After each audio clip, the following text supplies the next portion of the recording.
Hello, we are at day 22 of the Advent calendar, teaching us all how to use R. The last few lessons have been really smooth.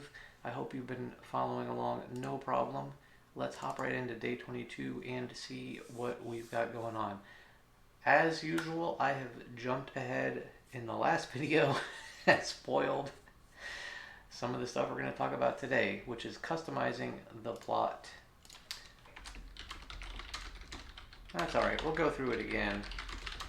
Hopefully that means if you're watching my videos, it's making this super easy for you. Alright, so it gives us an example plot. Look at this thing. Alright, so again, it's the same type of data, fragrance versus the Christmas magic from the tree data. In this case, the color is just called 11, which must be this ugly green color. This PCH is 36, which it must be the dollar sign, and the CEX is the size, so it makes them bigger. It's a size 4. Honestly, one of the things I like the least about basic R plots is how opaque these variable names are, or these argument names, I should say. I mean, color, COL, you kind of get, but PCH, CEX, like what is that even, right? Anyway, it's something that I don't like, but after using it for a while, you sort of can start to read it.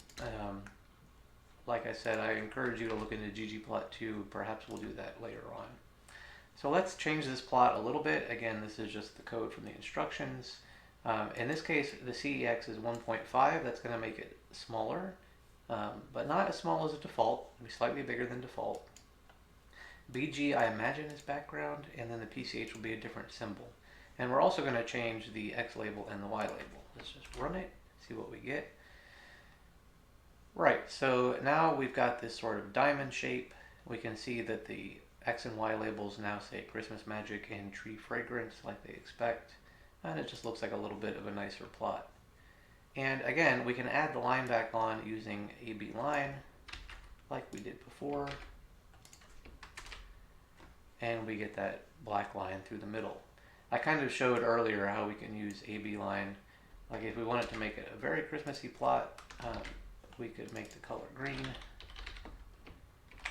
and run that, and now we've got this green line going through the middle showing our fit.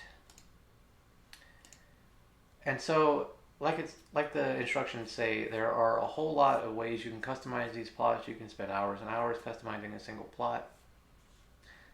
Here are a few examples that kind of decode some of those opaque argument names. And again, there's a link here you can check out if you want a little bit more information.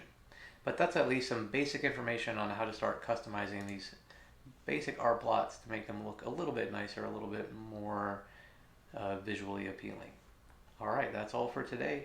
And any questions, pop them in the comments. Otherwise, we'll talk tomorrow.